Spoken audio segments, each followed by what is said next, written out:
নমস্কাৰ মৰমৰ ছাত্ৰ-ছাত্ৰীসকল তোমালোকৰ 2025-26 চনত যিসকল ছাত্ৰ-ছাত্ৰীয়ে তোমালোকে মেট্ৰিক আৰু হাই সেকেন্ডাৰী পৰীক্ষা দিবা 2026 চনত তোমালোকে যদি তোমালোকে মেট্ৰিক আৰু হাই সেকেন্ডাৰী পৰীক্ষা দিয়া তেন্তে তোমালোকে ভিডিওটো ভালদৰে চাবা ঠিক আছে সো তোমালোকক কৈ আছো যে তোমালোকে থাম্বনেল চাই গম পাইছে যে মেট্ৰিক আৰু এছএছ পৰীক্ষা এবাৰ বহুত ভয়ংকৰ হ'ব কিয় কৈছো তোমালোকক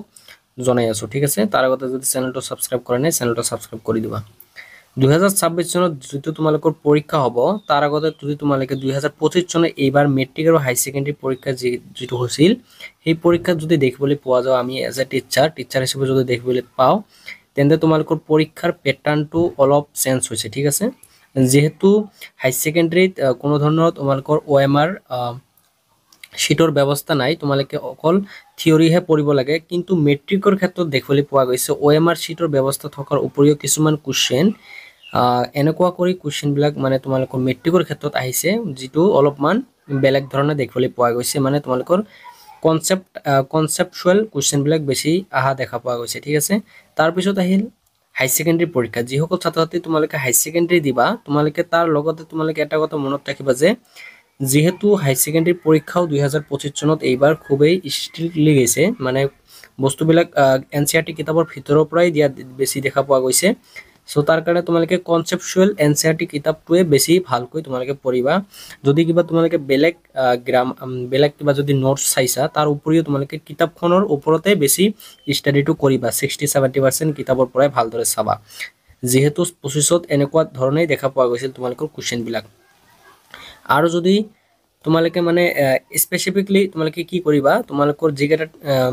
বহুত হাৰ্ড যিকেটা সাবজেক্ট আছে মেট্ৰিক হক বা হাই সেকেন্ডাৰী কৈছো মেট্ৰিকত সাপোজ ধৰি লোৱা তোমালোকৰ ম্যাথছ টু হাৰ্ড হেকাৰণে তোমালোকে ম্যাথছ টু কি কৰিবা আগতেই কমপ্লিট কৰিবলৈ চেষ্টা কৰিবা আৰু হাই সেকেন্ডাৰী ক্ষেত্ৰত যিসকল ছাত্ৰ-ছাত্ৰী চাই আছা যদি তোমালোকৰ হাই সেকেন্ডাৰীৰ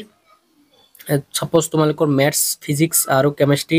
এই তিনিটা সাবজেক্টে হাৰ্ড দেখিবলৈ পোৱা যায় সো সেই কাৰণে তোমালোকে এতিয়াৰে পৰা এই তিনিটা সাবজেক্ট আগতেই তোমালোকে একদম কমপ্লিট কৰি থৈ দিয়া পৰীক্ষাৰ আগত তোমালোকে যাতে ইমান স্ট্ৰেছ লব নালাগে ঠিক আছে ঠিক একেদৰে মেট্ৰিকৰ ক্ষেত্ৰতো ছাত্ৰ-ছাত্ৰীসকল তোমালোকে মেট্ৰিকৰ ক্ষেত্ৰতো যিকেটা হাৰ্ড সাবজেক্ট আছে তোমালোকৰ ম্যাথমেটিক্স হক বা জেনাৰেল সায়েন্স হক বা সোশ্যাল সায়েন্স এই সাবজেক্টসমূহ আগতেই তোমালোকে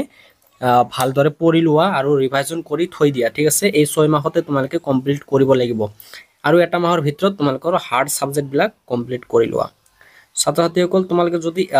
ডেইলি বেসিস কামবিলাক কৰি থাকা ঠিক আছে তোমালোকে ডেইলিৰ কামবিলাক যদি তোমালোকে ডেইলি কৰি থাকা তেন্তে তোমালোকে নিশ্চয় তোমালোকৰ পৰীক্ষাত আগন্তুক আহিবলগীয়া 26ৰ মেট্ৰিক আৰু হাই সেকেন্ডাৰী পৰীক্ষাত নিশ্চয় তোমালোকে ভাল এটা আশাস্বৰূপ তোমালোকে ৰিজাল্ট দেখিবলৈ পাবা আমিও তোমালোকক হেল্প কৰি যাম যাতে তোমালোকৰ 26ৰ পৰীক্ষাত মেট্ৰিক হক বা হাই সেকেন্ডাৰী হক তোমালোকৰ ভাল হয় আৰু তোমালোকৰ ৰিজাল্টটো তোমালোকে আশা কৰো ধৰণেই তোমালোকে যাতে পোৱা ঠিক আছে সো তাৰ কাৰণে তোমালোকে চেনেলটো সাবস্ক্ৰাইব কৰি ৰাখি দিয়ক কিয়নো তোমালোকৰ মেট্ৰিক আৰু হাই সেকেন্ডাৰী পৰীক্ষাৰ আগে তোমালোকক আমি কিছুমান কোশ্চেন পেপাৰ যোগান ধৰিম ফ্ৰী একদম ফ্ৰী তোমালোকক কোশ্চেন পেপাৰসমূহ যোগান ধৰিম যাতে তোমালোকৰ মেট্ৰিক বা হাই সেকেন্ডাৰী ক্ষেত্ৰত তোমালোকৰ কোনো ধৰণৰ কষ্ট অনুভৱ নহয় পৰীক্ষা দিওতে আমি তোমালোকক হেল্প কৰিবলৈ সম্পূৰ্ণভাৱে চেষ্টা কৰি যাম আমাৰ টিমৰ তৰফৰ পৰা সো ছাত্ৰসকল এইখিনি আছিল তোমালোকক এটা সৰু ইনফৰমেশন সো তোমালোকে ভিডিওটো ভালদৰে চাই লোৱা আৰু তোমালোকৰ ডেইলি বেসিস কনসেপচুৱেল কামসমূহ কৰি থাকা কিতাপৰ ওপৰত ঠিক আছে সো তোমালোকে ভালদৰে পঢ়িবা আৰু সো আজিৰ কাৰণে মানে আছিল ধন্যবাদ